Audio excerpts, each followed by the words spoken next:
Let's roll, baby. Day 2 from the studios here in Los Angeles. It's the Ringer Wise Guys right here on FanDuel TV. Yes, believe it or not, I showed up for today's show. John Jastremski, Raheem Palmer, Joe House, and Cousin Sal.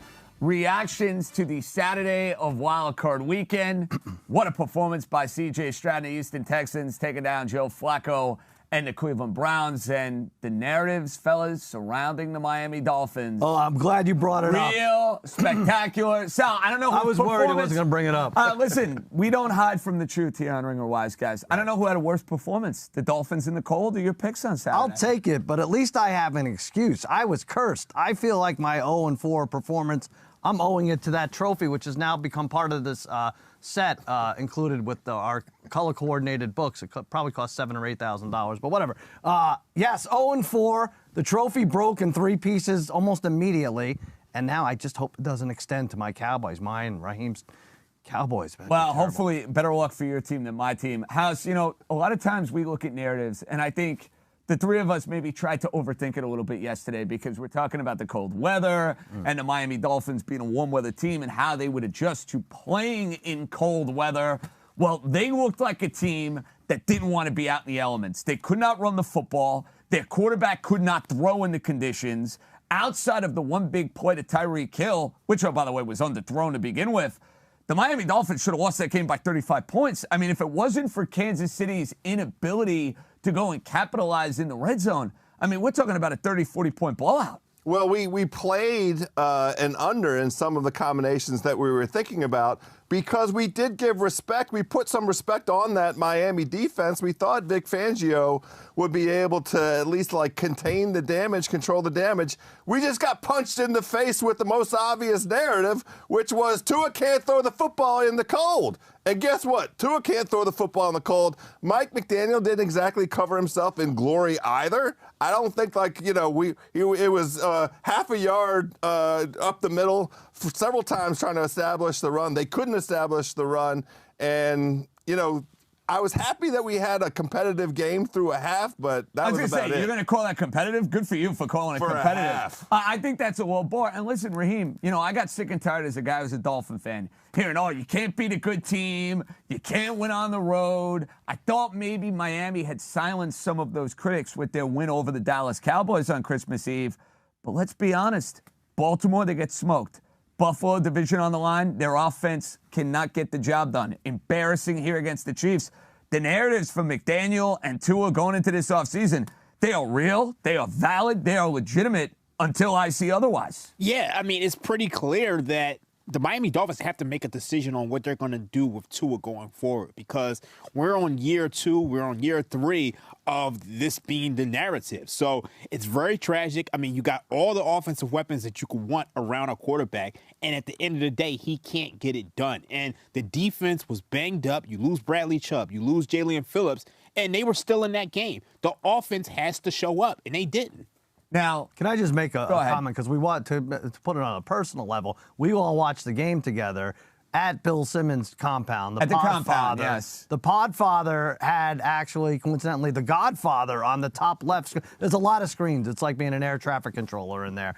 So there's a lot of screens. He actually dedicated one to the Godfather. I think I heard more F-bombs out of you than Sonny Corleone or any of the Corleones. And by the way, that epic scene as Tua is throwing balls into the dirt at Arrowhead Stadium and Taylor Swift and Brittany Mahomes are doing their little shuffle. Adorable. I think Carlo was getting his rear end beat by Sonny Corleone. You and Carlo. But speaking of a team that got absolutely destroyed on Saturday, the Miami Dolphins were not alone. We have to get to the other game, Sal, which was Cleveland and the Houston Texans. And I have to commend you, Raheem Palmer. You were the only person on this set who went out and picked the Houston Texans in the ballgame. How about C.J. Stroud? I mean, you talk about Cleveland's defense and the narrative home as opposed to being on the road.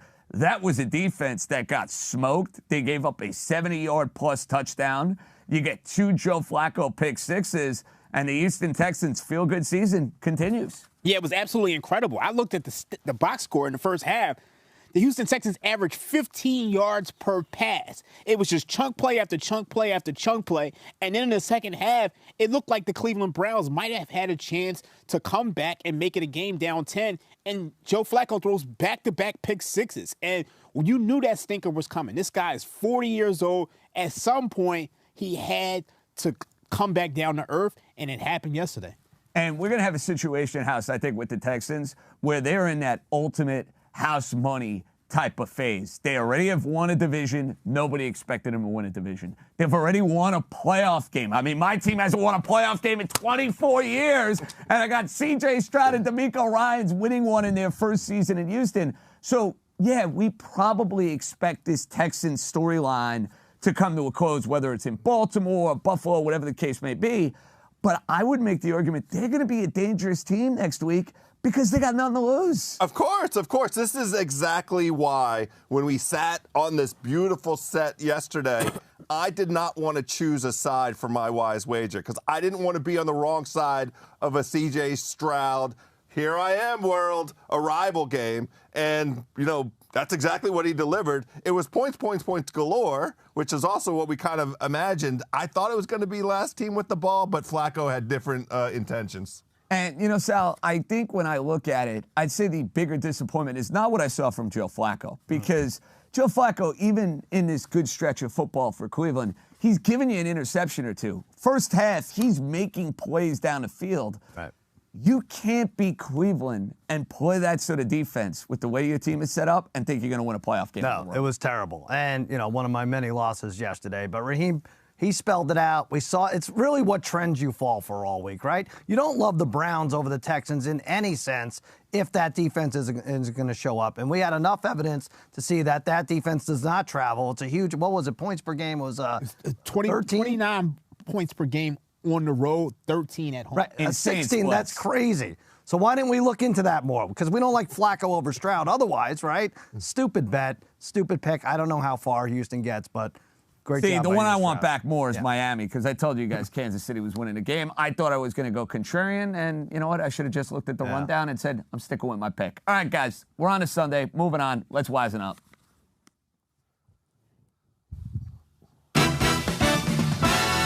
All right, it's time. Packers, Cowboys. A lot on the line for Mike McCarthy going up against his old team. Green Bay Packers, 7-point underdog. Exceeded expectations, especially where they were mid-season. A lot of questions about Jordan Love. People wondering if Mr. LaFleur is going to be able to figure it out. Well, they figured it out. They won a winning game, something they were unable to do a year ago. They beat Chicago, and they're kind of in this house money predicament. But we know this. Dallas has been a money team at home. Yeah. They have been a different team on the road. Well, Sal, your Cowboys are at home. They are 7-point favorites. Okay, good. You are going to start off wisest wager. Let's get you back to winning ways. What do we got? I feel like I should pass on this because I love the Cowboys. But I'm an idiot because I know not every home team is going to thrive today and tomorrow and whenever they play that Pittsburgh, next Thursday, whatever, for that Pittsburgh-Buffalo game. But here's what I don't like. We're playing the hottest quarterback. Jordan Love is the hottest quarterback right now. 21 touchdowns, 3 interceptions over the last 7 games. You're not going to find anyone with better stats. Here's what I do like. You mentioned 16 in a row at home. Dak 21-2 straight up as a home favorite of 7 or more points. They're 31-12 as a favorite of 6 points or more. And they're going against a secondary that's not great. It really isn't. You know, they showed up against Chicago Bears, but the Bears never beat them. What was it? Mullins, Minnesota. Was he even the quarterback? No, it wasn't. It was Hall into Mullins. Yeah. Really bad. So I don't know how much credit we want to give Green Bay. The week before, it was Carolina. I'm banking on an average team and not that juggernaut that showed up on Thanksgiving going into Detroit who would have beaten everyone. You know, they have cornerback issues. Jair Alexander wasn't great. Kayshawn Nixon allowing 82% completion rate, 104 passer rating. Dak Prescott should be able to call his score in this game. I like the Cowboys big. All right, we'll get to my pick momentarily. Total in this game, fellas, 50.5. So Vegas and our friends over at FanDuel expecting a whole lot of points in this game. Dak, money quarterback at home. Totally understand why you're going with the Cowboys. House, you're playing this, though, different angle, different perspective with a whole lot of points maybe being the narrative. Yeah, this one, I tried to. I'm a little scared by the 7.5, really just because of the way that Dallas has looked in their last 2 home games. They couldn't really deliver the knockout punch to either Seattle or Detroit. So I'm playing the Green Bay Packers over 20.5. That's the team total. And it fits some of the stuff that Sal said. Jordan Love has been outstanding, but just in general, this Packers team has been competitive on the road. Their record was 4-5 on the road, but all 5 losses came by 4 points or less, and they won 3 of their road games against the NFC North, their division. They average over 25 points per game, the Green Bay Packers, on the road. And the interesting thing to me is, like, yes, the Joe Barry defense is primed and ready to get served up. The grill is warm right now. It's going to be hot on fire, and they're going to serve up this defense, the Dallas Cowboys. But the Dallas Cowboys defense, not great the final third of the season. Since week 13, Dallas 25th in yards per play allowed, 5.7. Green Bay right behind them at 26th. I think this is going to be a somewhat competitive game, but I think there's going to be lots of points, and Green Bay getting to 21 is all I'm asking for. Green Bay team total over 20.5 is my wise wager. So curiously, why the Packers from a team total perspective and not the game total? I don't want to mess with, Dallas getting into a mode where if they jump out to margin, they take the foot off the gas. Yes, exactly right. Okay. And a backdoor touchdown with Green Bay from 14 to 21 is always on the table. Fair enough. All right, Raheem. Cowboys, they need this game. McCarthy absolutely needs this game. You need this game from your heart standpoint. How are we playing Cowboys and Packers? We're going to go Dallas Cowboys first half -4.5. You're going to know what this game looks like within the first quarter or the second quarter. And you look at this Dallas Cowboys team. We spoke about the home road splits for the Cleveland Browns. We spoke about them on defense. Well, the Dallas Cowboys have similar home road splits on their offense. They're scoring almost 37.5 points per game at home. So I expect this offense to get off to a hot start and just light it up. But I'm not playing the full game because I don't want to have to worry about Mike McCarthy getting tight at crunch time. We saw it in the last game against the Detroit Lions. We saw it with the Seattle Seahawks. This Cowboys team is 8-0 straight up at home and 6-2 against the spread. The only 2 games they haven't covered were the last 2 games. So I'm going to bet on them to get off to a hot start. I think they have the pedigree to do that. Cowboys -4.5. This was 3.5.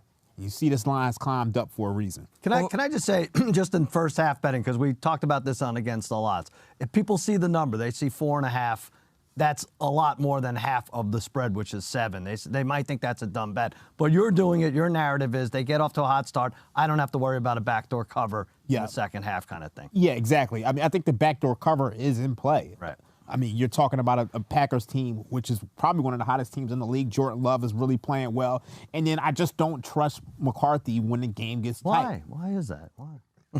Listen, I don't think you guys are going to like this because we're going to have a united front on this game. I'm on the Cowboys as well. Okay. And I know a lot of people are going to look at Green Bay and they're going to say, hey, Green Bay has played really well down the stretch. That's all well and good. Look at what Green Bay has played over the last few weeks. They played a Bears team that got way too much hype, that got way too much love. They played a Minnesota team with all of their issues and all of their problems at quarterback, and I can't look past the fact that Baker Mayfield and the Tampa Bay Buccaneers just a couple of weeks ago went into Lambeau Field and put on a clinic in torching that Green Bay Packer defense. Yes, you could tell me that Jordan Love is going to make some plays. Yes, you can make the argument that this is going to be an up-and-down type of game. I just can't see Dallas, who has been so dominant, has been so terrific at home all year. I can't see him giving you an egg and laying a no-show here in this spot. I'm not buying it. I don't believe it. You want to tell me the Cowboys get picked off in the next round, and that's where the limitations and the shortcomings of McCarthy or whatever the case may be with Dallas comes to the forefront? Fine. Not today. Not against the Packers. Give me the Dallas Cowboys laying 7. All right, guys, let's get to some props. I'm starting the proceedings here because it kind of ties right into the Cowboys. They can't run the ball. They are not the same team they've been around the goal line in years past. They don't have Ezekiel Elliott.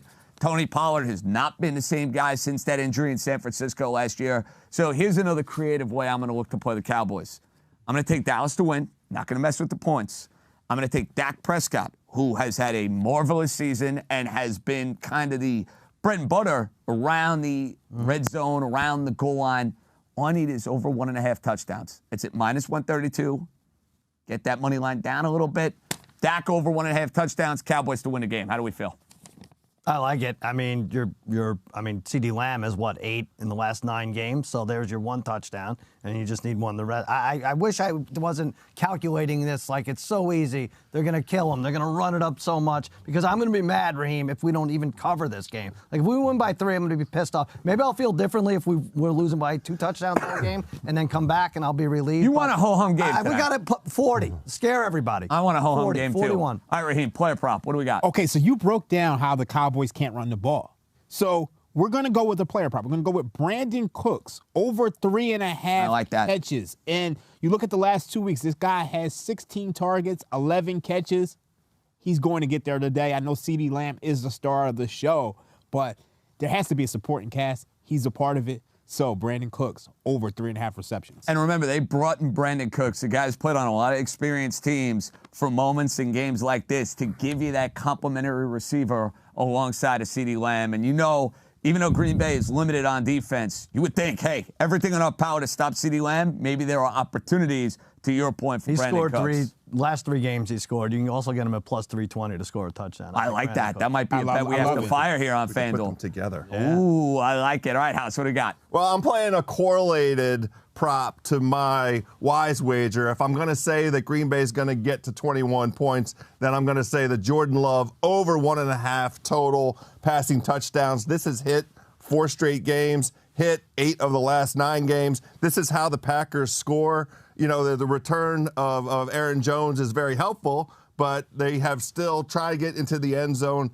in the red zone. They're throwing the football. He's thrown 35 times a game the second half of the season. He has 18 touchdowns to 1 pick since week 11, Jordan Love. So I like the idea of Green Bay, absolutely nothing to lose. 2 touchdowns goes along with my over 20.5 team total. Let's get one done early. You guys can still have your win. I just need 21 points and a couple touchdowns. All right, so you want some Green Bay points. Sal, I tried to get funky with a prop with the Miami Dolphins, and Durham Smythe did not work out particularly well. Right. You're trying to do a similar type deal in this Cowboy-Packer game. Yeah, you had Sammy Smythe to do something. I don't know what happened. Yeah, Dorrance that happens when you trust Notre Dame players. Like, this is what I like. Dorrance Armstrong will record a sack +152. He has 7.5 this year. He had 9.5 last year. He was involved in a sack in all 3 of the last 3 games. Watch that double team on Micah. He even sometimes double team DeMarcus Lawrence, believe it or not. Go get him, number 92. Get me that sack +152. All right, guys, we have broke down the Cowboys and the Packers. We have a second game to get to, and let's be honest, it might be the game and the matchup of Wild Card Weekend. That is Jared Goff and the Detroit Lions hosting a playoff game. And who comes to town? The former quarterback of the Detroit Lions, the Super Bowl champion Matthew Stafford, Sean McVay, the same coach that traded away Jared Goff and kicked him to the curb. And we hit on this yesterday. The idea that on Saturday, the consensus around America is that everybody loved the Cleveland Browns. Well, Sal, just from these circles that we keep and the people that we talk to, it sure seems like everybody likes the Los Angeles Rams, except for... Yeah, I don't, and I'm feeding off your narrative. Like, yes, exactly what you said. You might even call them rat lines, the Browns and the Rams. Everyone now I understand everyone taking the Rams on a teaser. 8, 9 is a lot to cover if you're Detroit. But how about this? If you're Jared Goff, aren't you a little pissed off? Aren't you a little disrespected? It's a little bit of a revenge game for him. Everyone's just talking a little about bit. Stafford coming to town. Oh, the Stafford jersey band, Stafford this and that. What a homecoming it is. Jared Goff beat the Packers in Week 18 last year. That one dirtbag quarterback. I don't even know if he plays anymore on the other side. He takes his team to the playoffs. They win the division for the first time in forever, and it's all about Matthew Stafford. I think Jared Goff has a really good game. You look from weeks 14 to 17, the Rams ranked 25th pass defense in DVOA. Exclude that Week 18 game. Rams 28th in pressure percentage. Goff is going to go off. Jamison Williams, remember that name? We saw Rashee Rice, like came out of, not out of nowhere, but he was the big name. You didn't expect it. Jamison Williams, big game. Detroit wins. They lift the monkey off their back. That's it. And if the Lions go and win this game, you know we'll have the longest playoff drought without a win in the NFL? Dolphins? That is right. Good. That is right. So maybe there's something extra on the line. Sticking it to me one more time. Let's get to your pick, House. You're going different angle. Well, I'm not so sure that a pissed off Jared Goff is really the thing that you want to hitch your wagon to. I don't know. I love the arrival of the Lions. I'm absolutely thrilled for them to be in this position. That fan base deserves it. It's going to be insane in there. They got a bad draw because this Rams offense is top of the NFL, top of class. This is an elite offense. The Rams went 7-1 after the bye with only one loss in overtime to the Ravens. That offense ranks second in DVOA behind only the 49ers. In the 8 games, when you have Matthew Stafford and Kyron Williams and Cooper Kupp and Puka Nacua on the field together, the Rams, second in DVOA, averaging just under 29 points a game, at least 26 points in 7 of the 8 games. The last 6 games before resting Week 18, over 31 points per game. And look, this is an instance where the thing that the Rams do very, very well is the thing that makes Detroit especially vulnerable. Now they do. Detroit has some return of health. They got C.J. Gardner-Johnson coming back. They got Ali McNeil back. But that Detroit secondary is so vulnerable, and I just think the class of this Rams offense. So I'm playing the Rams on the money line. This is the upset every year, Super Wild Card weekend. Dogs go 66%, and there is one dog that jumps up, wins outright.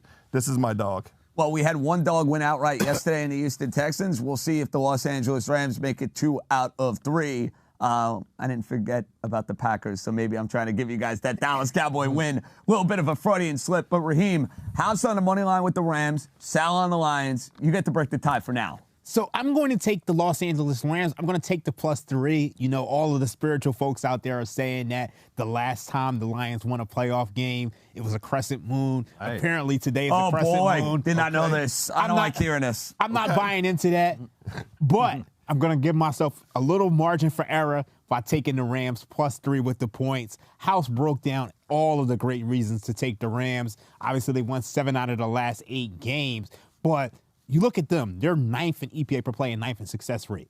And they haven't even been healthy offensively the whole year. Kyron Williams emerged towards the end of the year. Cooper Kupp, he was banged up. But when you have all 3 of those guys on the field, Cooper Kupp, Puka Nacua, Kyron Williams, they're averaging 6.7 yards per play. To put that in perspective, that's up there with the 49ers. So this offense is the real deal. They're taking on this Lions team, which is 25th in dropback success rate, 25th in dropback EPA per play. This Lions team's not going to be able to stop them, but I do want to give the Lions a little credit because I do think they're going to be able to be competitive in this game. And the one caveat here is that Sean McVay, he knows the quarterback. He knows Jared Goff like the back of his hand. Like, you saw Sean McVay pretty much babysit Jared Goff. I mean, like, pretty much calling the plays at the snap. So I think if there's anybody who knows how to slow him down, it's Sean McVay. Give me the Rams +3. And to your point, that's why I love the Rams as much as I do in this game. And Detroit's been a fun story. I think Jared Goff is going to put up points, but there's insider information here. Sean McVay knows all of the ins and outs for what Jared Goff is and isn't as a quarterback. And I see the Rams coming in with all their high-powered offensive weapons, Kupp, Kyron Williams, Nacua, Stafford going back to Detroit. First game, he's going back to Detroit. Oh, I didn't even hear that. Oh, no, not at all. Rams are winning this game. I don't need the points. I don't think I need the points in this particular spot. I think if the Lions win, it's a coming-out party for them. I don't think it's within the margin. I'm with you, House. I'm going to take them on the money line, and I'm going to go from there. Let's not forget Sam Laporta coming back, even if he's a decoy, is a huge deal. Agreed. And we didn't know if we were going to see Laporta at some point. We are going to see him. Here's what I'm doing from a player prop, guys. Jahmyr Gibbs, he's been a monster scoring touchdowns. I think he's scored in 4 of his last 5 games. He has become far more involved in the Detroit offense. I think he scores a touchdown today. You're going to have to lay the juice. Maybe find something else that you like. Jahmyr Gibbs, anytime touchdown at -140. What do you got for our prop, Raheem? I'm going to go Rams team total over 24.5. We've broken down all of the reasons why we like this Rams offense. We're not going to beat a dead horse. They're going to score points in this game, whether they win or lose. Okay, House.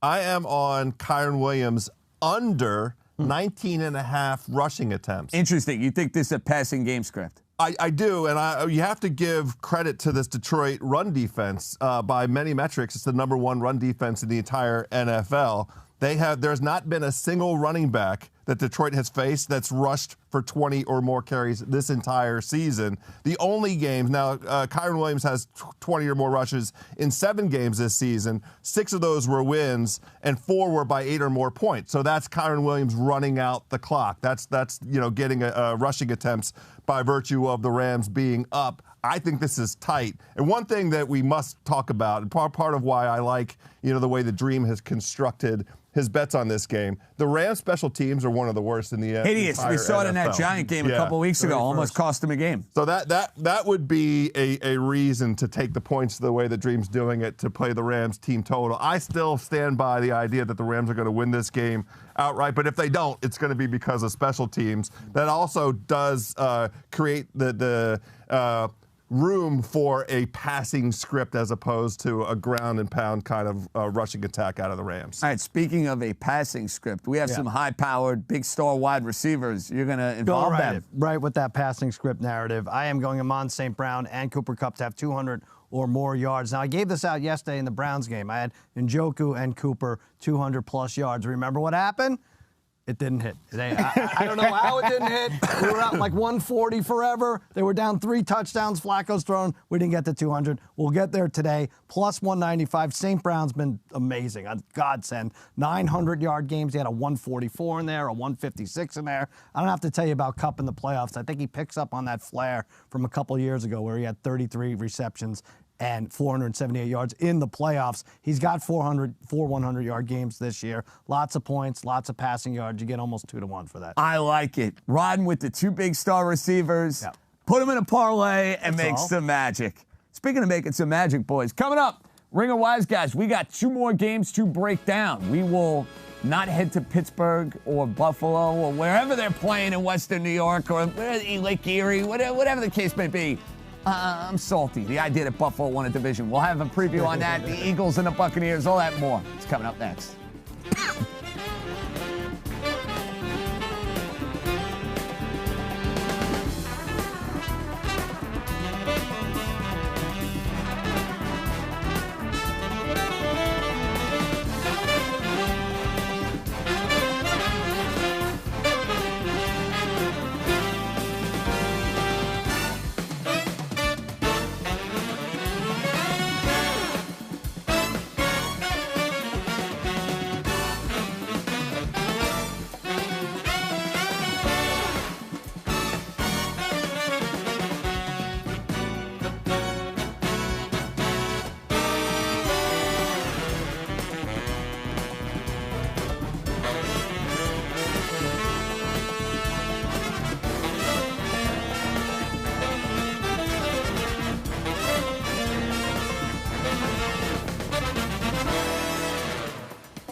Welcome back. Ring of Wives, guys, live from Los Angeles, breaking down the ins and outs of Wild Card Weekend. And I promise I got it right. It will be the Pittsburgh Steelers and the Buffalo Bills in Western New York. But there's been a whole lot of craziness considering the weather in Western New York, where this game was supposed to be played Sunday, 1 p.m. Eastern. It has been moved. It will now be a Monday 4:30 extravaganza. And fellas, we spent a lot of time thinking about how we were going to handicap this game. You know, Raheem, at first you're thinking, okay, this game's going to be played in a snowstorm. How does that change things for Pittsburgh? How does that change things for Buffalo? Now all of a sudden the game's being played Monday. Is it getting played Monday? What kind of conditions are we dealing with? Would you say your feelings on Bills-Steelers have changed dramatically because of what has unfolded here over the last 24 hours? Oh, without a doubt. My entire handicap for this game is totally based on the snow and the wind. Without that, I don't have a play on this game. So I have to wait and see what the conditions are going to be whenever they're going to play. And when I find that out, that's when I'll be able to lock in a play definitively. But based on the way the game was supposed to be played today, I had my pick. Has this changed? Save the picks, guys. We'll wisen up in a minute. But has this like craziness of schedule for you, Sal, changed things, if anything? Yeah, and I feel like we are getting left behind here. The governor of New York and the commissioner should consider the feelings of the handicappers like us and not those who have to plow their way out of the driveways to get to the stadium or everybody else. So, yeah, the little guys here, give us a little consideration now and then. House, we'll have to work on getting that field ready to go. I mean, my goodness. Weston, you know, there are actually people on Twitter, and again, when you're on Twitter, be careful what you wish for, suggesting that they could have played football in these conditions. No. I'm all for a snow game. I'm all for insanity. Yeah. When you cannot get to the stadium and you cannot see if you're watching the game on TV, I mean, give me a break. What good are we doing here? So we're crossing our fingers that they get this thing on Monday, because if it doesn't happen Monday, the entire playoff schedule going forward, you know, has a wrinkle. But, you know, we are dedicated cappers. We will get in here and do our very best based on our best guess at the circumstances with this one. It's weird because as a viewer at home, like, oh, snow football, it's the best. I don't care. Patriots, Jets, I couldn't take my eyes off of it. It was disgusting. I said they should ship the Week 18 worst game to Greenland, put it in the snow. That's it. That you get the overseas thing and everything. But the truth is, it's not great football, even with the Chiefs-Dolphins. Not just because your team lost. It's not great football when it's like frigid and cold and icy and everything else. I'm still cold thinking about those conditions at Arrowhead Stadium. All right, guys, it's time to wisen up. All right, Buffalo hosting the Steelers. Line 10 total, 36.5. 9.5 now, right? 9.5. Let's make sure we get it right. Okay. 9.5. It has moved a half point. It's kind of fluctuated a little bit. It was at 9.5. It went to 10. Now it's back down to 9.5.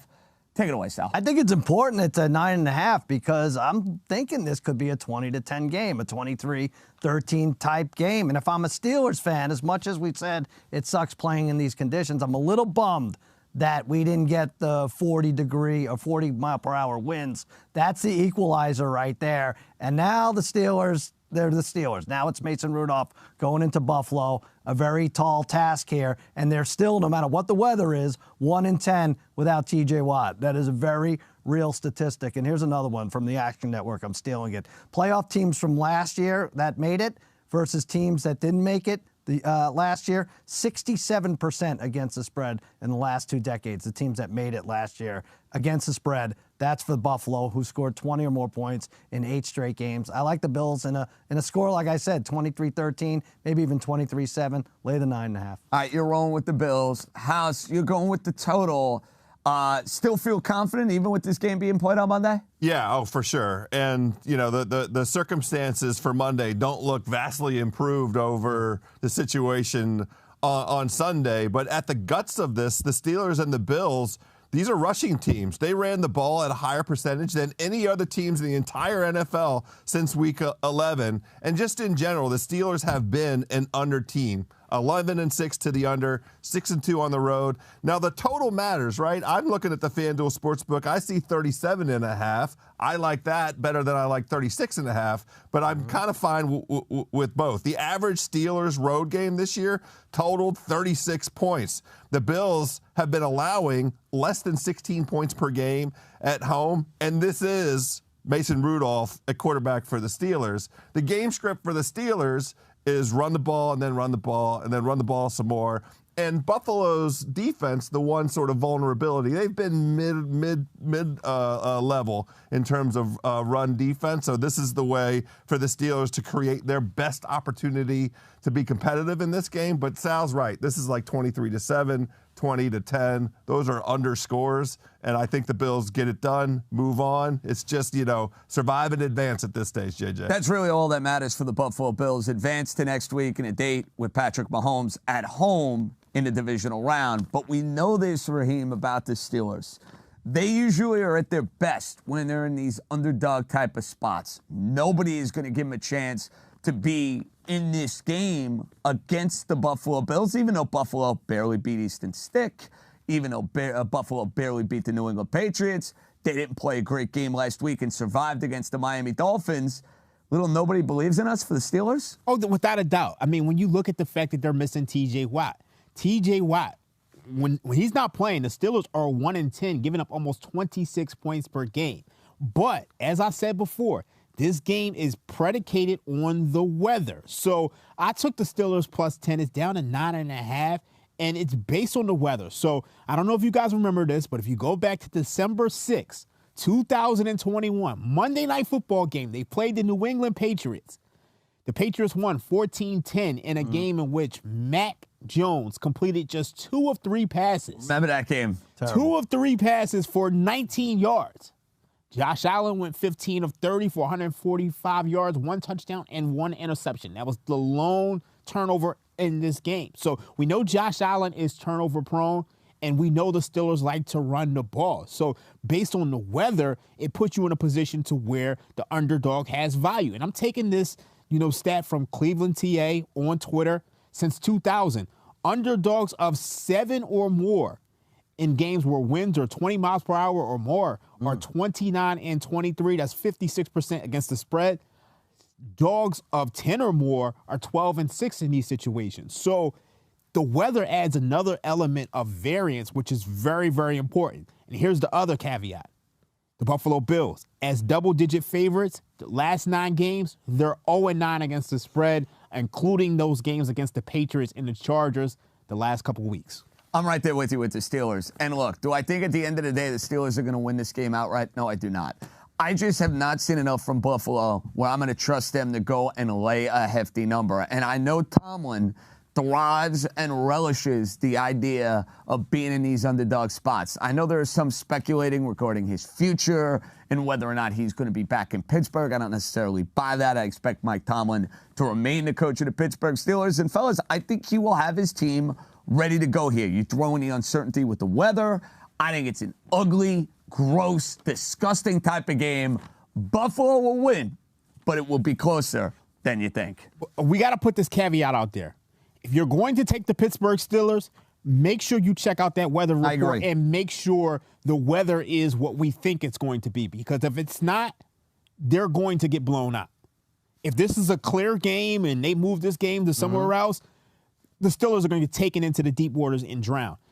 If this is like a piss-poor weather game, the Steelers could win this game outright. So I would recommend sprinkling something on the Steelers' money line if this weather is as bad. And also, there's talk about the Bills having a dome stadium in future. So make sure this game isn't postponed so much that T.J. Watt comes back and there's a dome built. There you go. Dome out Western New York. Are you more concerned when you talk about weather? Wind more than anything else, right? Oh, without a doubt, it's wind. Wind. Because, and this is another caveat. There could be snow and not wind, and that game can go over. Everybody remembers that Lions-Eagles game. It was 8-0 at halftime. Over-under open at 55.5, closed at 49. 8-0 at halftime. They put up 50 points in the second half. It went over. So you always want to make sure there's wind involved in these things because that's what suppresses totals. Guys, from a prop standpoint, I'm looking at Jaylen Warren, the other running back in Pittsburgh. And I know a lot of folks are going to say, hey, it's a game in which Najee Harris is going to be heavily involved running the football. Well, that's accurate. That is correct. But I also think you look at Jaylen Warren as a guy who's going to get a lot of those dump-offs. He is far more explosive. He, to me, is the far more dangerous Pittsburgh Steeler back. I think he goes over 25-plus yards, and I would look to take Warren as high as 40 to 50 receiving yards. I think he's going to be heavily involved in the game plan. I don't think they're going to want Mason Rudolph dropping back, trying to take 5, 6-step drops for Pickens, for Deontay Johnson, whatever the case may be. Quick, Jaylen Warren, think he's heavily involved, Raheem. Oh, yeah, I definitely think he's going to be heavily involved. But however, his snap count has, been diminished recently. You see Najee Harris has been taking the bulk of the carries. So that's my only concern there. Okay, now from a prop standpoint, you're looking at Najee Harris. How are we playing him? I'm going to take Najee Harris over 15.5 rushing attempts. I also like his over on his rushing total, but I'm going to take his rushing attempts just because you look at the last 2 weeks.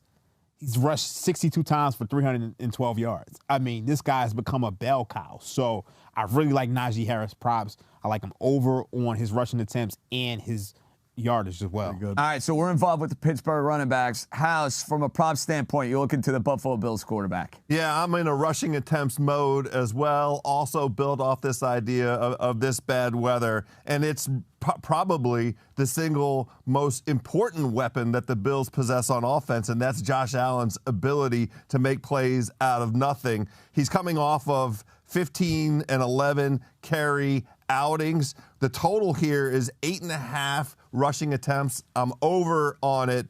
Josh Allen's predilection, what his tendency is in high leverage games. What a vocabulary word, by the way. Oh, come on. Predilection. No way he used that right. It's in one of these books. It might be. That was definitely an SAT word.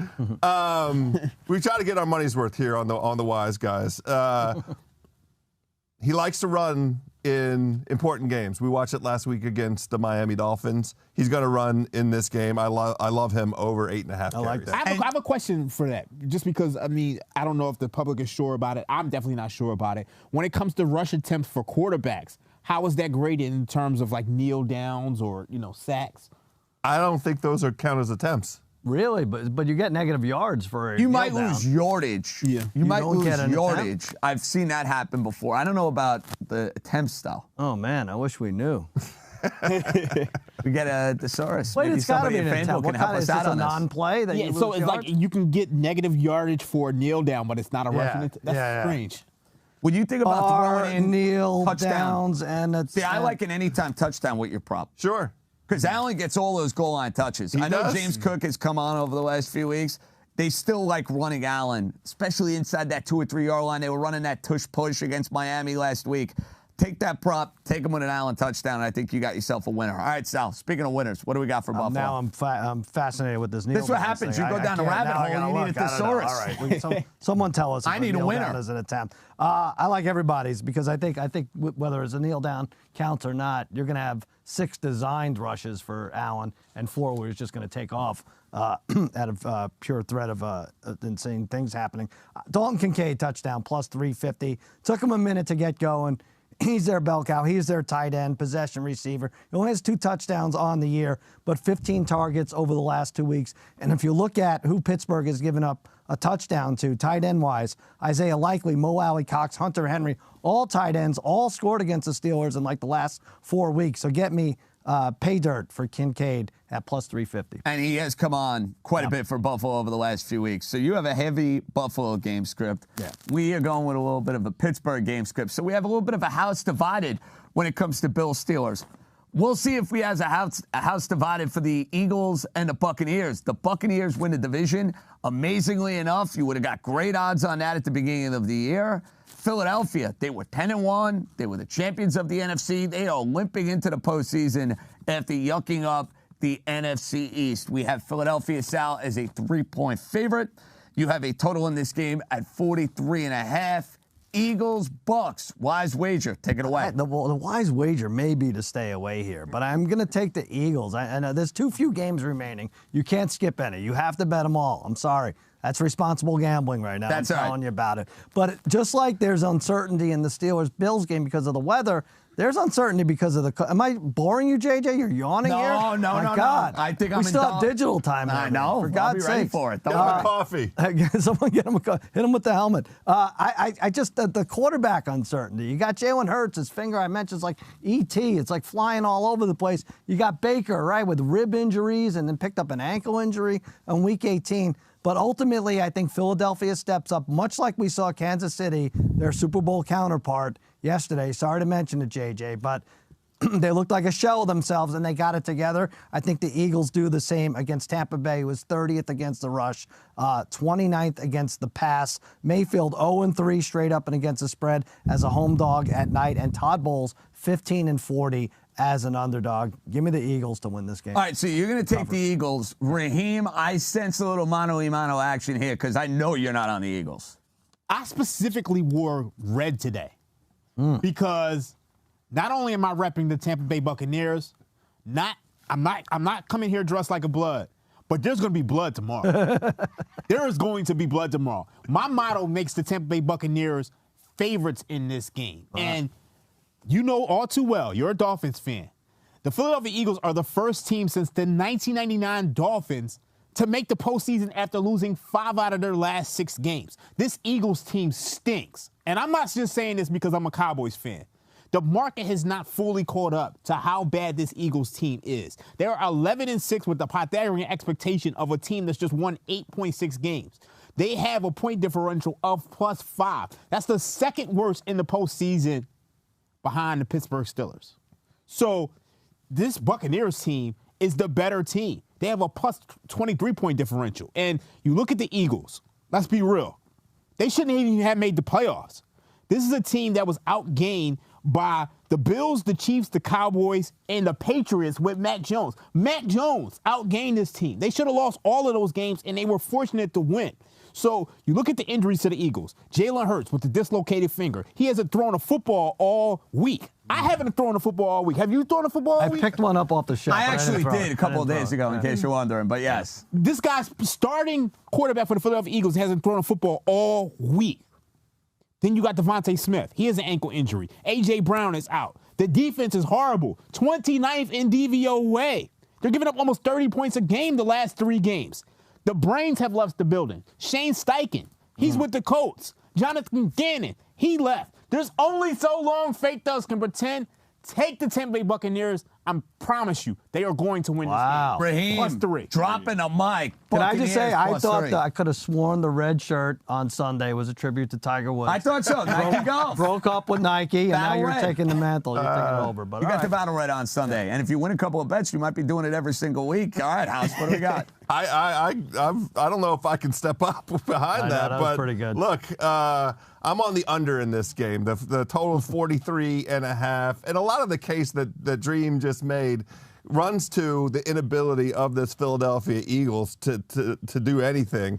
I mean, the injury slate on that side of the ball is brutal, and you know, it's already the case that Todd Bowles, he loves the blitz in general. He's extremely successful against Jalen Hurts. He in games where Todd Bowles has been on the other side of Jalen Hurts, 3 touchdowns, 5 interceptions, a pick in every game. He completes under 55% of his passes against Todd Bowles, barely gets to 200 yards per game. That's with the healthy hands. That's with the ability to hold a football and with weapons that are actually the guys that they intend to be the starters on the football field.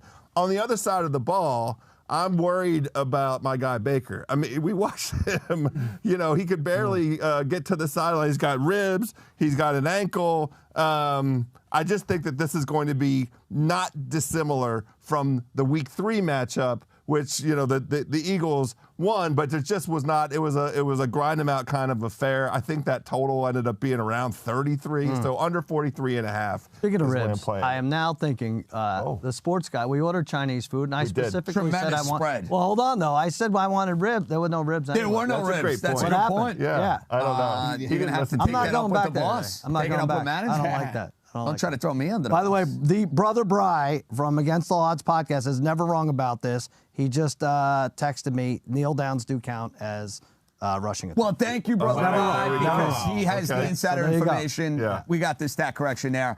After Raheem's compelling case, I feel dirty for picking the Philadelphia Eagles because my man was just so passionate in pleading the case for why the Eagles have been fraudulent all year.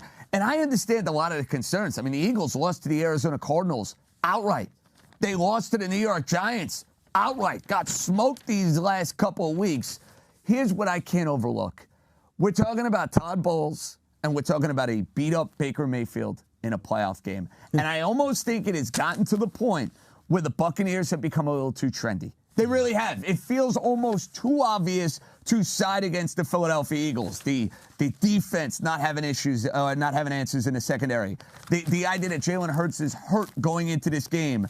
And people are talking about Sirianni maybe coaching for his job. If he loses this game, that maybe Philadelphia, even after making the Super Bowl last year, would go and make a coaching change. I just am going to zag here. I'm going to side with you on this, Sal. I don't feel great about the Eagles. I think their end is coming, even if they get past Tampa.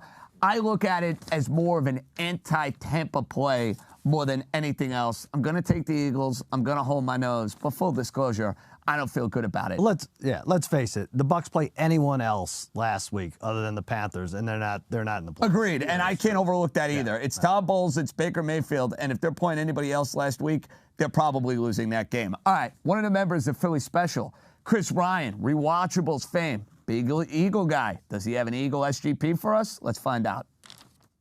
What's up, Ringer Wise guys? It's Chris Ryan. I just got done recording the Rewatchables. I'm here to give you my picks. This is for the Monday night clash between the Eagles and the Bucs, because what else could I pick? Bucs defense, pretty good. Eagles offense, misfiring right now. Probably no AJ Brown for this weekend or for this game. So I'm going to go with the first half under. I think it's going to be a slow start for this game. But I will say, little additional layer of icing here. I will take a Jalen Hurts anytime touchdown, because if the Eagles are going to score, I feel like it's going to be a goal line push, and that is pretty much undefeated. So those are my two, the first half under, total score under, and Jalen Hurts anytime touchdown. So I love the anytime touchdown with Hurts, much like Josh Allen. I mean, you know, if they're in the 2-yard line, the 3-yard line, he's getting the ball. They're going to run that dopey play. Stupid. If he can hold on to it. Well, if his thumb is okay. They're going to put it on his Well, you don't think there'll be 3 guys in front, make sure he holds on to it, and then 5 in back? Exactly, Like, tucking in under the got elbow, everything. whatever the case may be, protecting the thumb. So I'm going to give Chris Ryan a full-fledged endorsement when it comes to his prop. Now, I'm looking at Mike Evans, guys. This is a guy who's had some big postseason games in the past. He's had some moments. He obviously has a different quarterback now with Tom Brady not being the leader of the Tampa Bay Bucs, and now we're talking about Baker Mayfield. That said, I still think we have a heavy Mike Evans game script. So I'm looking at his receptions, and I'm looking at his yardage. I'm going to parlay the two of them, and I'm going to get plus money, a little bit of an adjusted 2-team player parlay. Mike Evans, big day. What are we thinking, Raheem? I like that Mike Evans prop, and it's been dawning on me lately because he's been playing so tremendous. Is he a Hall of Famer? He's working his way into that conversation. Yeah. And another big postseason game is only going to help that legacy. I can see it because he's been playing tremendously. I mean, he's turned Baker Mayfield into the best he's looked in a long time. We know what he did with Johnny Manziel in college. Obviously played with Tom Brady. But I'm going to go Buccaneers, Eagles first half under. I know Chris Ryan gave this out, but, I mean, me and him are Philly special brothers. So it's obvious that we're on the same side. We already broke down all the reasons why the Eagles' offense is just not playing well right now. But you look at Baker Mayfield, he's been banged up. But more importantly, we know Todd Bowles. He has that run-heavy game script. So first half under, not going to have to worry about the second half with one team chasing points. We'll get there. So what's the logic there with the first half under for you as opposed to the game under? The idea that this game maybe could take a chaotic turn in the second half? Yeah, that's what tends to happen in NFL games. There's always one team chasing. I don't want to have to worry about that. I think the game starts off slow. We know Todd Bowles, he likes to have that run-heavy script on early downs. So I'm going to buy into that. I think both offenses kind of struggle to start the game. And in the second half, maybe you have one team down 10 or something like that chasing points. So All right, first half under for Raheem. Okay, House, you have another Tampa Bay wide receiver in mind. Yeah, I'm picking on the single worst aspect of the Eagles defense, and that is defending receivers in the slot. And Chris Godwin is one of the greats in the slot. He's finally back to peak form, peak effectiveness, 4 times as many routes run in the slot as any other Buccaneer. He's got over 51 receiving yards in 5 straight games. We're playing him at over 56.5 total receiving yards. The Philadelphia Eagles have allowed the most slot receptions in the entire NFL. And those receivers are averaging 12.4 yards per catch. 31st in the NFL for the Philadelphia Eagles. Everybody eats against this Eagles defense. They're going to be looking at Mike Evans. I like your prop. I think that's going to get across the line. But give me Godwin in the slot, underneath, catches the ball, runs with it, because the Philadelphia Eagles, I can't even get it out right. No, you got it. That's what it is. I'll give you an A for effort. Yeah. Soft underbelly. Godwin going out in the first half. Big day for Godwin, big day for Mike Evans. You looking at the quarterback of the Tampa Bay Buccaneers and thinking about an under, perhaps, Sal. Yeah, I'm going, and I know there's a lot of luck involved in this, but I'm going Baker longest completion under 36.5. I saw him overthrow Evans last week. He did not look good, a lackluster performance, and he's gone under this number in 2 of the last 4 games against Carolina and Jacksonville. I get it. There could be a broken tackle by Evans or Godwin. I could lose, but 36.5 is a long completion. But the more we talk about this game, guys, I really, this is the one game I could see anything happening, right? Yeah. The blowout either way is in play. I almost think I might take both adjusted -7.5. You get 7.5. So you think 2-score game here between the Eagles and the Bucs. Yeah. What does that pay? You get -7.5 is plus 390 and Plus -7. 390. Very nice. And Is then, that for Tampa? And then plus 215 for the Eagles. I like that. Yeah. Yeah. I do too, because especially when you consider Philly blew them out in the first matchup, Yeah. and all of the issues and all of the problems that are surrounding the Eagles at the moment. Right. Here's the one thing that I've been really struggling with. The Eagles closed -6.5 in that first game against the Tampa Bay Buccaneers right. on the road. And look, I know it's been 10, 15 weeks or so, but are they that much different of a team? Major market correction. And that's what I can't overlook that first game and what I saw. And I know the Eagles are a different team and they're much more beat up in the secondary.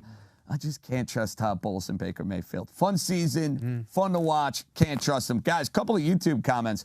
Somebody loves Detroit in the over today. So who am I saluting? I want to make sure I have this right. This is from Corey. We talked about Detroit. We talked about the Rams. Over 50.5 for him. Would you go near that? Yeah, I would go over. You think we get a nutty game between those two teams? I mean, you look at the Rams games, they've been going over the total week by week. I mean, they even gave up points to the Giants. The Lions are going to score some points here. You'll appreciate this one, Sal. Grant, JJ must not have seen the Cowboys if he thinks they aren't capable of laying an egg. I just think they're not against this Packer defense. And they've been money at home all year. Yeah, I'm with you, Grant, you wise ass. I don't know if you're a struggling Cowboys fan like me or just a troll out there. But, yeah, of course. We saw what they did against Detroit. Stupid things could happen. C.D. Lamb could fumble through the end zone or something, and then you give up 7 points. But I think this is a good spot for them. Fellas, it's been an absolute blast here in Los Angeles for Raheem Palmer, Joe House, Cousin Sal, John Jastremski. We'll be back on our digital platforms in about 2 minutes. Enjoy all of the games, Wild Card Weekend, Sunday and Monday. We will be back Saturday, Sunday, 2 shows, divisional round. We'll have you covered every which way. Stay tuned for Digital Time. The boys are out. Cash those tickets. Be good, everybody. Hey.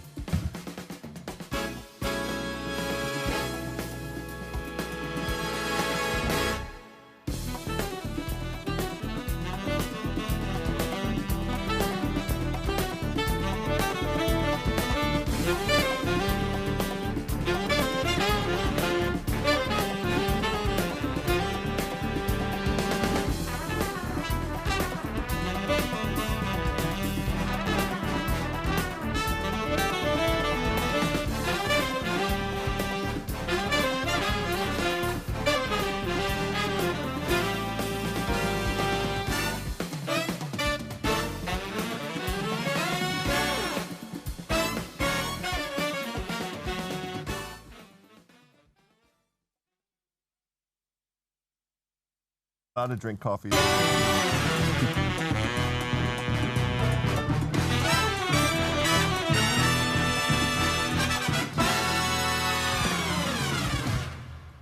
Welcome back to Bonus Time, Ringer Wise guys. We'll have Cousin Sal, Joe House, Raheem Palmer in a matter of moments. John Jastremski here from our studios in Los Angeles, getting you ready for the Sunday doubleheader of Wild Card Weekend. We will have the Cowboys hosting the Packers. Then we will have the Lions looking for their first playoff win since the early 1990s, taking on Sean McVay, Matthew Stafford, and the Los Angeles Rams. Speaking of the Rams and the Lions, our buddy Austin Gale has a play for us, so it's time for a little Wise Guys Please Advise. Let's hear it, Austin. What up, Ringer Wise guys? Austin Gale here from the Ringer. I'm looking at this Rams-Lions game. Matthew Stafford, Jared Goff, Stafford going back to Detroit. Highest total of the weekend. I like points. I like passing yards. Matthew Stafford and Jared Goff to both have 250-plus passing yards. That's plus 135 on FanDuel. Do you expect an air raid shootout? Please advise. So that's what I really like. If you think points and you think nuttiness in this game, I guess the only thing that might scare you, Raheem, is the idea of maybe one of these teams relying on their rushing attack. But I think both of these quarterbacks are going to be moving the ball up and down the field. Yeah, this is a shootout. I love this one. I think Austin is on the money. Plus 135, House. I'm surprised. I thought that'd be lower. You know, I like plus money props, and I like it when you can marry up a bet with the game that you want to see with your own two eyes. This one lines up perfectly. Who would scare you more from getting 250 yards? Would it be Stafford or Goff? I think Goff, and not because I think the Lions will lose, but I think he'll have to do a little less passing because they might have that lead. I would rather go Stafford and Dak if you could find that some. Obviously, you can find that somewhere. But I'm just glad we're in digital time. Kick my feet up. You put the feet up. Well, Everybody's got the feet my up. nubby legs aren't long enough to reach the thing. Listen, you guys can reach the table. Must be nice. Yeah. Must be nice. All right, we have our extra point taken, guys. Ben Solak, Show Kapadia. They are reunited. They have some plays for us here on Sunday and Monday. Fellas, take it away. All right, let's get to it. The good stuff, the stuff you've been waiting for. The locks of the week. I've got the FanDuel page in front of me. Let's make sure none of these lines have changed. We'll get the most updated lines here. These are just picks against the spread, each worth 1 point. Solak. Now, I got to do a little game theory here because I really shouldn't pick the same games as you. I've got ground to make up, so that does nothing for me. So, I mean, we'll still go back and forth 1v1, but I probably should stay away even if I like a game if you're picking the same side. All right, what do you got? What's your first one? Bucks +3. We got this number down to +3, and I'm happy we got it at the field goal. I'll be taking it. There's no, playoffs juice coming around the mountain for the Eagles. Like that's a nice like for the Chiefs. Like, oh, you expect like a playoff bump, right? Okay, it's like a professional team and a good coach, championship caliber team. Like they're gonna look control in the postseason. That's not coming around the mountain for the Eagles. That's a nice idea, but that's not happening because the coaching staff doesn't have a handle over the team right now, and team leadership is having struggles right now in terms of the locker room, and so. I think the Eagles come out and are a bit dead on the road, a little bit of a lame duck in the water. And I think Bucks +3 is a nice line to get. So I like Tampa to win it overall, to be honest. But +3, I'll just take that. Not one of my picks for the week, but I'm with you. I picked the Bucks to win this game. It's just hard for me right now, not knowing exactly who's going to play to make that one of my locks of the week. But I'm going Packers +7 at Dallas. This is another one I feel uneasy about because I could easily see a scenario where the Cowboys blow them out. I mean, like you said, Packers are so young. This is a tough spot. I got to bring up special teams. This could burn me, Ben. It could be a close game. Packers, 31st in special teams, DVOA. Cowboys with a kicker who, when it doesn't get blocked, he doesn't miss field goals. So that makes me a little nervous as well. But, man, this Packers team finished the season 7-3, just one loss by more than 4 points. This was a really good team down the stretch, a really good offense, I should say. Defense makes me very nervous. Offense, keep me in the game, even if you're down by 14. Jordan Love, let's pad those stats a little bit, get a late touchdown, and let's get the cover. Two things. Yeah, you said Matt LaFleur, the coaching job. We love to use this benchmark in season shield for coaching. Think about how many players on this Packers team got better. Think about how many players on this Packers.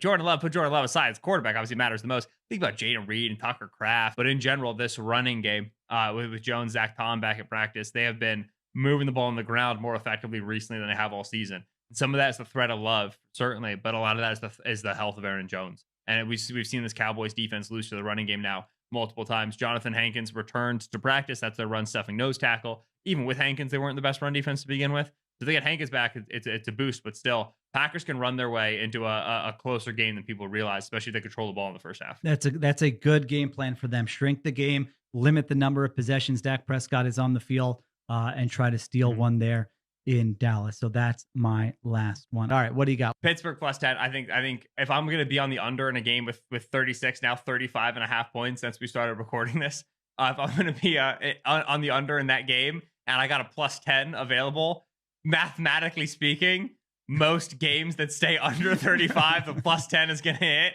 It's a nice overlap. This is Bills offense. Okay, they just beat the Dolphins. Huge win. Yeah, it took a punt return touchdown to get there. Josh Allen turned the ball over 3 times. Right, I'm getting a turnover-prone offense and a defense that can lose to the running. It's just at 10 points. That's too big. Now, am I going to feel good? Is this a positive feeling for me? No. Will I enjoy this watching experience? Absolutely not. Will I be furious at myself? Yes. But I'm going to take Steelers +10, and we're going to ride it out. Sometimes you got to pinch your nose, Shield, and I'm pinching my nose. There will be some stat after this where it's like 99 straight games where a team outgained its opponent by this margin. They won by at least 10 points or success rate. There's got to be. Yeah, there'll be something like that. There's going to be a great photo of Mike Tomlin in a huge puffy jacket. The hat low over his head with the headset on, snow in front of the camera, looking like sunglasses like still he's there on. in the blizzard. Got the arms crossed, got a wide stance, and just underneath it'll say Bills eliminated, and then it'll be first team to be favored by 10 to lose in the wild card round since 1977. It's Tomlin, yeah, I can't wait. Good stuff, fellas. As you can see, we have an extra member joining us here. Wow. On the studios of Spotify, The Ringer. Tate Frazier, who I played golf with the other day and hits absolute I didn't get an missiles invite. on the golf course. Missiles. I know. I He's very upset he didn't get invited. Well, how's this What too do I good have for? to do? You got to ask. No, Tate. I'm not. Tate Frazier is the best golfer sitting around this crew right here. Really? I don't Tate's know good. about that. Tate is excellent, but I've know. heard high standards for you. That's Well, what I you heard know. too. I was a little bit scared to ask you how. That'd actually be one hell of a match, by the way. So you're telling me Tate minus 1.5 strokes. You asked me. I could have been there stinking it up. bet we all That's what I was doing. That's what I'm here JJ for. brought his stick, so it would have been pathetic if no one invited him. I to brought play. my sticks, Yeah, bro. I okay. told you multiple times. You have something for Tate. No, I don't. I just pretended I did. Oh, you have No, not? I do. Oh, you actually do. Oh, man. Listen, I got him a Christmas gift, but then we were supposed to do a show, and then he pretended to have COVID-19, and so we couldn't meet up. So here it is. I didn't. The shipping package from label. PetSmart? What is this? Yeah, it might actually be just like a sweatshirt I ordered for my wife and forgot, but I think it's for you. All right, try this Oh on. man.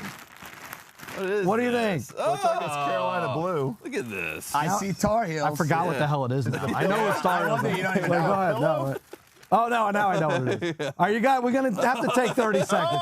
You're gonna have to put this on. I know this is gonna f with your mic and stuff. But come on, get in there, Tate. man. Not just the Jump in sweatshirt. there. You get some the my full-fledged God. overall. Can we play my favorite game first, and then I put these? What was your favorite? My favorite game is watching you put this on. I mean, this would be quite the wardrobe, stuff. the Whoever wardrobe loses has to adjustment. put that on. Yeah, whoever loses, Put that on your head or something. I should have to wear that after Syracuse gave You're up right, like exactly. points to Carolina My yesterday. first gift. First gift ever. Wow, imagine that. What a sad story. I know. All right. He is Over rocking or under? Carolina blue for us Yeah, today. He had to do I know. that to stick it to me I with my know. I'm Syracuse sorry about dunks. your No, shoes. don't be. They stink. My teams, that was the theme of the day, just ineptitude at the Sorry about fullest, your socks too. What the No, hell's this going is on? Pixar. We got Rex. We got the cars, guys. This is the best part of Okay. the ensemble. I love it. You know? All right, Tate, go ahead. All right, Yeah, take let's it do away. it. What So do we you got? do this on our show. Yes. We do over-under So on Through the Ringer. Yeah, we do. I put a statement out there on Through the Ringer, and then I asked Sal, overreaction, underreaction. So we're going to do that game. We're going to play a little game. So It's I'm not even a game. He keeps not calling even it a a game, but it's not. Go ahead. I All say right, it's my let's, favorite game, but I you Yeah. know, it's a game that we play. Let's But do I'll it. start with you, Sal, since you know how it goes. So I'll say this statement to you. CJ Stroud is having the greatest rookie season ever. Wow. Overreaction or underreaction? Wow.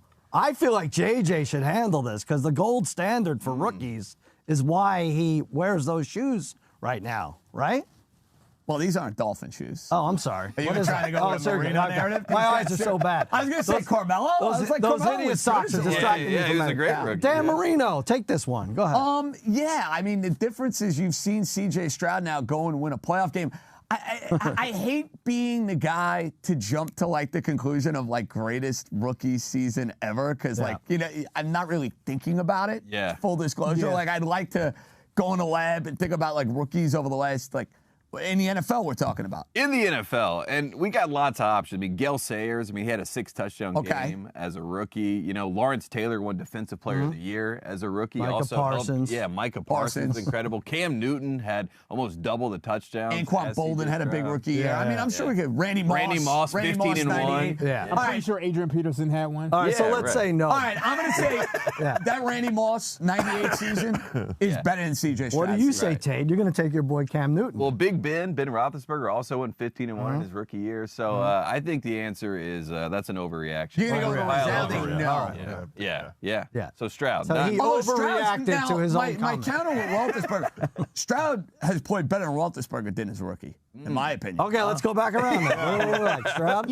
You know, my biggest thing is I don't like a quarterback in this era saying that they had the biggest rookie season. right. Because of the numbers. Yeah, the numbers are just so inflated. Yeah. Right. Stat padding. Well, I'm going to go to you, JJ, because this is about your Dolphins. Oh, boy. The Dolphins need to find a franchise quarterback in the offseason. Overreaction or underreaction? All right, I'm going to say it's an overreaction because who? Kirk Cousins? No, Kirk Cousins. Kirk Cousins is Gets too him mad all they're day looking at, yesterday, the meme, like we were talking about this with the Spider-Man Dolphins meme. and the Cowboys with the Spider-Man meme. Right. That's Kirk. The Dolphins have their version of Kirk Cousins. He puts up regular season numbers. He wins in the regular season. He can't play in prime time. And he Agreed. can't beat a good defense. To me, Kirk Cousins is exactly what they have with Tua. Now, here's what I would Can do. he run a hurry-up offense? I think he can. Well, listen, Dolphins couldn't run a hurry-up offense. Oh, They he still hurried get the hell out of smoked that in building game. yesterday. He wanted It was no like, I'm part of playing freezing. in the cold. Yeah. I think the Dolphins wanted no part of playing in the cold. I think the reality for Miami is this. They have Tua on the 5th-year option at $20 million. You do not give him a long-term extension. You do not say goodbye. You bring him back. I go take a mid-round quarterback. I start taking flyers. Maybe I find my version of Brock Purdy, maybe. Yeah. But I think it's Tua's job going into next year. I mean, again, the free agent market, who are they getting that's going to be an upgrade over Tua? Kirk Cousins. No. Oh, I'm sorry. No. Did someone say that already? No, in all So you're seriousness, saying guys, help me out here. overreaction. I would say it's an overreaction. Yeah. Okay. I like that. I think that's a fair answer. Yeah, I think that's Overreaction. good. Raheem, I'll go to you now. If the Cowboys lose, Mike McCarthy should be fired. Overreaction or underreaction? Underreaction. He has to win this game. I agree. He absolutely has to win this game. I mean, this is a Cowboys team who they've won the division multiple times. They haven't made it out of the divisional round. To lose this game, and we know the Cowboys are 8-0 at home, straight up, 6-2 against the spread. You have to win this game, and you have to get to the NFC Championship game at minimum. Do you agree with that, Sal? No, I'm going to say overreaction. I think Okay. you can't push that guy out of the building, mainly because he's a very fat man, even fatter than me. Even fatter than me. But no, we talked about this yesterday. The history with Jerry, you have to commit heinous crimes to get kicked out of that. And with Jason Garrett, it took forever. And thanks for that. Now we had to listen to him for 3 hours. Yeah, I think Mike McCarthy wearing that Kango hat might be enough to get him out of the building if he loses that game. That's a little bit ridiculous. House, this is for you. If the Lions win, Stafford should give Goff his Super Bowl ring. Overreaction or underreaction? If the Lions win, I don't know why this would be 1-1, but if the Lions win, Stafford should give Goff his Super Bowl yeah, ring. he's like, that should have been mine. It's his favorite game. He's never received a gift before. None of this today. makes any Just go sense. along I don't with it. understand it. Can I talk about the slippery shrimp from Yang Chow? Underreaction. It's so incredibly good. Yeah. Yeah, no, well, I don't understand this.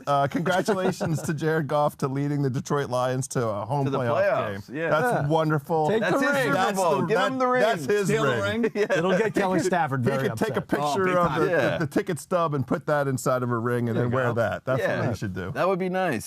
South, back to you. The NFL should have made the Bills and Steelers play today. Overreaction or underreaction? We talked about it. I don't like anyone dying going to games, although the truth is 90% of those people are going to dive headfirst through a table. Anyway, safety first.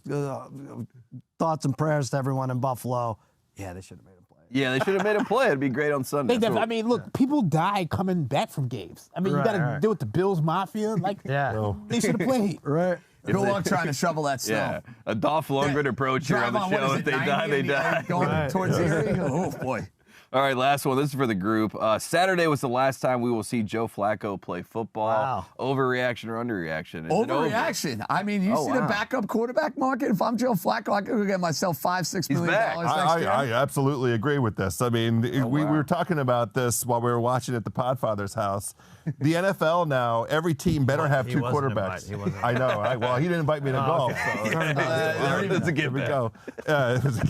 Yeah, every team needs to have two quarterbacks. So the backup quarterback market should be through the roof. I mean, we have proof of concept. 66 starting quarterbacks. Is he one of the year. top 66? I would say yes. I would say yes. I think yes. Yeah. I think that's great. Well, there you have it. There's my favorite game. Overreaction. Now you see underreaction. why it's his favorite game? That was fun. Got me going, got House going, got everybody going. Love it. Thanks, JJ. All right, well, he could stay, right? Let's let him stay. Yeah, he's allowed to stay. Okay. I mean, after all, he invited me to golf. Carolina beat Syracuse, and Put your overalls on. For God's sake. Come on. But when will those overalls be worn? Can we see it? Maybe Can we please today. see it? Maybe today. Come on. You're gonna make him put them on? If the Podfather invites me put to 'em watch on. football, I'll wear the The overalls. Boots wants him to put it on, right? Tate, Tate, come on, go ahead. You got to put them on. Go ahead. Oh man, That's it.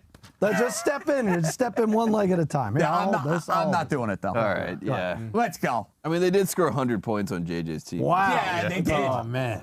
Dude, think about that. How the hell do you Syracuse put gives these up on? 100, Yeah. and the Dolphins score 7. Where'd you get these? right. What's What a week, what a FOCO? day. Oh, man. That's Forever 21. I don't even know how to put these things on. You may have to like Race to crop top it. 69 minutes before he puts this Yeah, on. I'll see you guys next week. I was gonna say, see you for the divisional round. Yeah, that'd be great. Go ahead, JJ. Go, He'll JJ. This catch is up. happening He'll catch separately. up. We're on All right, digital so time. No one cares. Yeah. as you have some fun with your overalls, this one comes from this is from Grant again. Raheem, you were fire. 4-0 yesterday, and now you got Grant listening and preaching and listening to the pulpit of Raheem Palmer. Oh, damn. I mean, Does that put the pressure on you for today? I always feel pressure, but, I mean, we'll be all right. That's his email that you went 4-0. Like, Listen, I'm always sharing. You I thought it was going to be like I was waiting for a I question. knew that. I thought I had a question too. To be Thank you, honest. Grant. We appreciate you, It Grant. just Thanks for ended up listening. being somebody bowing down to the throne more than anything else. I appreciate you. Deserved. Let's get to these wild card specials. There are a bunch on FanDuel. You have a ton of fun with. Maybe find some value. Speaking of finding value, you're going with a nutty one. Well, look, the dream broke the seal for us yesterday, going with a kicker prop. And this Went well, by the way, with Bucker. Never. Yeah, right. Look at this. This is really Oh, here we go. Yeah, this is better than my prop. He's going to sleep in that every Yeah, it'd be good. Honestly, that was That's a good guess. well executed. Say here, left shoulder. Oh, Left shoulder? I don't know. There we go. Here's the over. I'm from the South, but I don't wear overalls. Over under 1.5 times you will wear those overalls. Oh, the one. They're wearing the one. We've got one the other already. one. I think this is more hip this way. That's it? All right. Yeah. Okay. Yeah. You That's got gonna have to to find rock the That's one great, too. isn't That's it? the way to do it. Look That's at gonna him. have to Look find at its him. way into like the Through the Ringer studio. He's got a new favorite game. I didn't realize you were that. Like, why is everybody so tall? That's a good question. I don't know, Ray. What are you like? You like 6'2"? 6'2", yeah. Oh my God. Grant would like to know on YouTube, why is everyone so tall? Good question. Yeah. Good question. I'm mad because I'm probably the only person in here who can't I'm with dunk. you, Raheem. No, I told you, I can't even get No, my I legs can't dunk. Don't worry. You can't dunk. No, Oh, man. absolutely not. House, maybe. I used to be able to. House can dunk. There was What a about time, you, Tate? there was a High time in my school, life. yeah. You could get up. Yeah. You had ups. In high school. I'm jealous, man.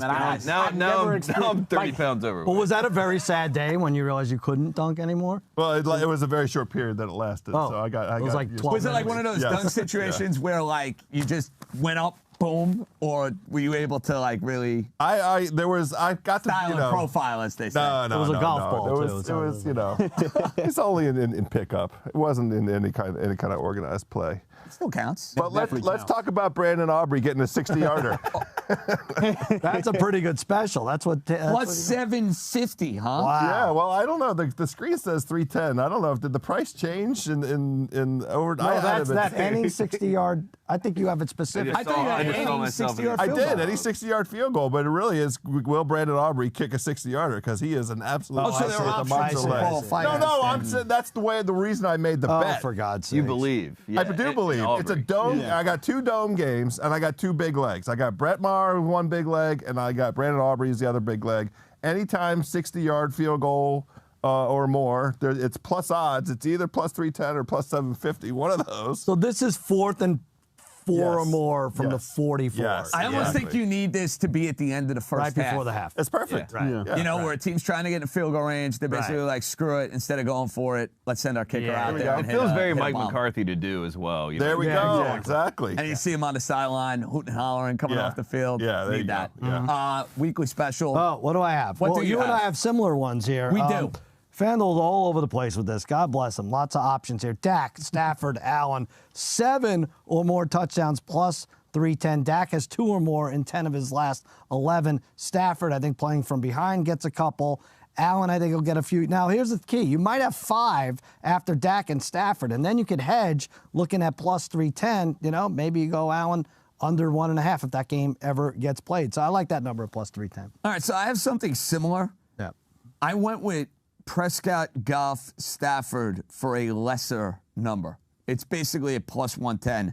I guess you're getting the additional boost with Allen because of the weather conditions in Buffalo. Yeah, I don't know. I don't know how they make these. Yeah. No, but I'm saying you like that more just because you're I think getting so. the 3 And also I could hedge a little bit of that stupid thing that when it's played next Friday. Or Tuesday. Yeah. You're rooting for optimal weather conditions. I'm just going to go with the guys playing today. Give me Dak, give me Goff, give me Stafford. I think one of these guys could maybe get to 3 or 4 by themselves, to be honest with you. Yeah.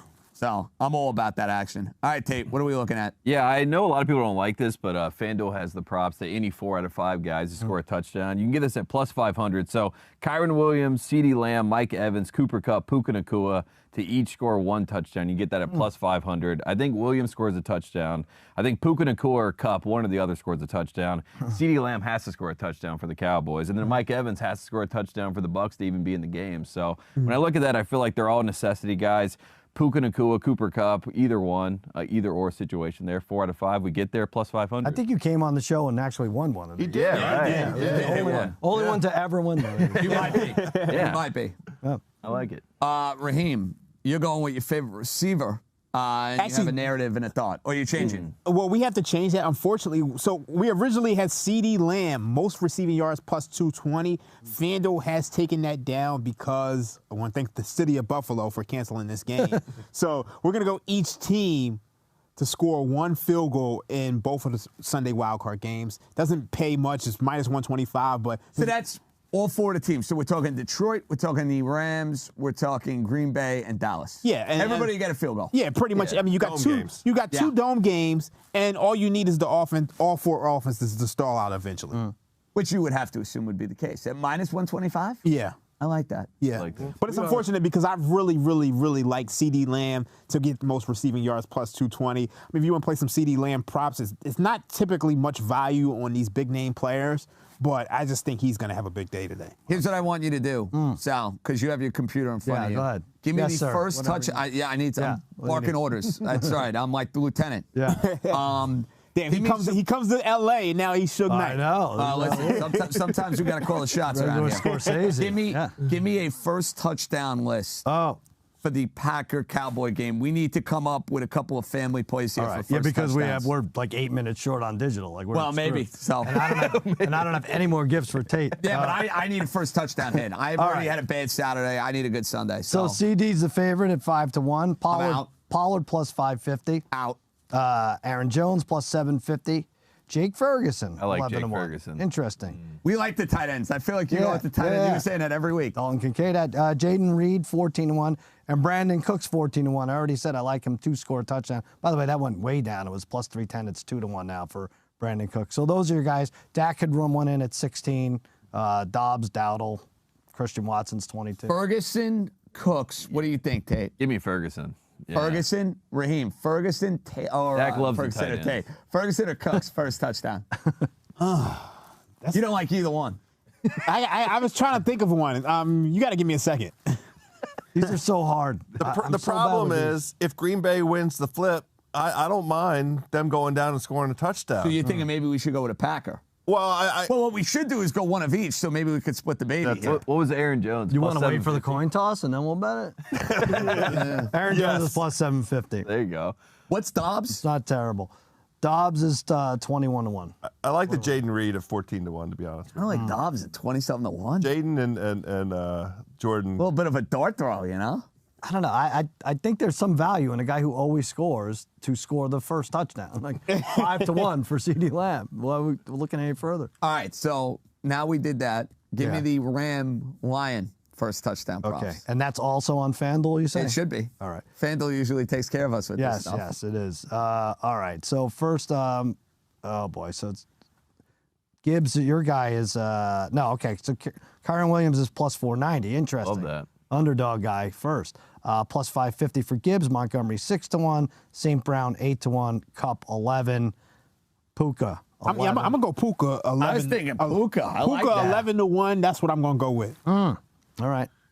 I'm gonna take Sam Laporta. Yeah. I'm screaming about him all hour. I think he makes You a love the difference. He you gets in can't there. quit the tight ends. Look, you know he gets why open down there. Williams is Yeah. ahead of Montgomery and Gibbs? Because you have the two of the guys. Right, they split it. So there's like more of a 50-50 chance Right. of Sure. losing that Do touchdown. you take candidate. both? Does that make sense? No, I would not. You wouldn't take Gibbs and Montgomery. No. Maybe if you want to do that for an anytime, but no, I would not. Gotcha. I like Laporta actually there too. All right. Puka, Laporta. I think this Laporta thing, honestly, I don't think he's going to play. I think it's a decoy. They said he is going to play. I understand that. And I think they're going to get out on the so field. you think he'll be on and the he's field, he's just warming gonna be out up. there? Yeah. Did you see his knee? It went that way. It went the wrong way. You're saying this is gamesmanship. Just they have to prep for him. Interesting. That's the right thing to do, for sure. Absolutely. Does he have to declare eligible if he's just going to be a decoy? I don't know. That's a college rule. I don't understand. All right. I have to call the NCAA. This is a about YouTube eligibility. comment, and the Texans win their first playoff game. We don't know who they're going to be playing yet, but let's be honest. We probably think they're going to Baltimore next week. As long as Buffalo wins. Is there any value, Raheem,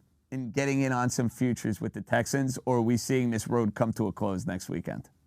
The Texans they're not going to the Super Bowl. I agree. They don't have enough. It's They just, can play loosey-goosey and maybe scare somebody in the divisional round. They are not winning multiple playoff games. It's not happening. it's not happening. I told you guys yesterday the value was with the Kansas City Chiefs. Hopefully you guys took that one because they're beating Buffalo next week.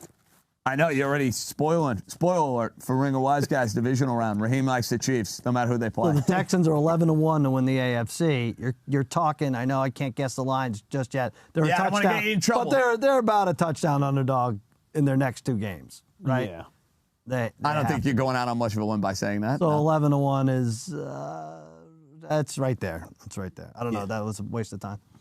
Who would they be more live against? Buffalo? Or would they be more live against Baltimore? Oh, definitely Buffalo. I mean, we watched that Buffalo defense. They finally got healthy in the secondary, but they're still susceptible to explosives. I mean, I think. The problem with going up against Baltimore is the way to attack Baltimore is in the middle light box. Establish the run. Houston doesn't have that, so I like them better against Buffalo. Would you give Houston any chance of making a run, Tate, or no? No. I mean, that was the run yesterday, what they did. Winning at home in front of the fans, making everybody feel good about the C.J. Stroud situation. I mean, I think that was their Super Bowl. They get it. They got it look done. ridiculous. I feel Fantastic. I asked these guys this question Yeah, a couple please. of days ago. Who are you going to be more surprised to see ousted? Baltimore, San Francisco? Because I think a lot of people are thinking we're on a collision course for that Super Bowl. It usually doesn't go that way. If somebody's going to spoil the party with the 1 seeds, who are you more concerned about? I think I'm more shocked if San Francisco loses, just because Baltimore still has a little bit to prove in the playoffs. You know what I mean? And San Francisco feels a little bit inevitable in the NFC. So I'd be more shocked if San Francisco loses, but I'm betting on Baltimore to get there. So. Baltimore, San Francisco, a rematch of the blackout. Right. So were you at that one in New I Orleans? was there with the sports guy, Simmons. We were in a box. I had the Our Ravens. phones- It was going We nuts. all were screaming because our phones were dying and we couldn't charge them. Imagine that. That's what we're thinking He about. had 48 hours to recover from throwing up all over. That's With the right. Hurricanes. the Acme was there Oyster too. House. I mean, he threw up in the Oh, what you bathroom. do, like an eating contest? House Oh, my eats. God. If you want to Yeah. call it a contest. drink too much? If you want to There was no call it that, contest. no. No. We sat down Drank and iced we tea. went belly to belly with a table full of food, round video. after round. It's on the internet. It's hard to find. It is hard to find. I don't know if I want to watch it. It's on YouTube. You can find it. We gotta see this. This has to be Go watch digital it. hour for next week. It was an We're just epic. gonna post pictures of. You've never seen anything like it. You know, It's I Pam actually and was Tommy a Lee, little but it's really disappointed is. with your eating performance yesterday. You're disappointed? Just because you hyped it to a level of extreme. I thought you were a solid eater yesterday. No, he was I good. wasn't going Damn, for you thought he was a anything glutton? Well, he made it seem like he was going out to Los Angeles and was not going to take any JJ, we prisoners. stayed in the kitchen for most of the third quarter and Yeah. ate, and this is when Maybe the that's food why I- came maybe in that's halftime. why I sat next to the Chinese you had your food. head down. Felt You I were was like like fine. literally I just sitting next figured to you the were food. going to be eating it like every moment I saw you yesterday at the No. compound. I did that Friday. I understand that. And Yesterday was a light day. we will miss you today at the compound, by the Yes, way. yes, As yes. you say goodbye to us, and we will have a podcast coming up tonight. We will. Are you ready for Guess the Lines? Have you already ceded the title to Simmons this year? I think so. What's that? No, we're tied. What do you mean? Are you? Yeah, we're tied. Guess the lines. House Eats 3 was a major cinema, just a bombshell. I need a How history do you not lesson see here. this? So Yeah, you gotta got see this. divisional round, championship round, Super Bowl. We got a few more left. So Yeah. you got to go 2-1. He cheats. It doesn't matter. He cheats every week. Every single you week he cheats. Yeah. There you go. Well, fellas, that's going to do it. Tate Frazier, thanks for joining us. Of course. Appreciate you Cousin guys. Sal, Joe House, Raheem Palmer, John Jastremski signing off. This has been a lot of fun from Los Angeles. Want to thank our Yeah. whole crew here at Spotify Studios. It's been a ton of fun these last few days. Cash the tickets. We are out. I have to fly back in 24 hours. On that note, good night, everybody. What a hell of a toss. My goodness. Couldn't even make it all the way.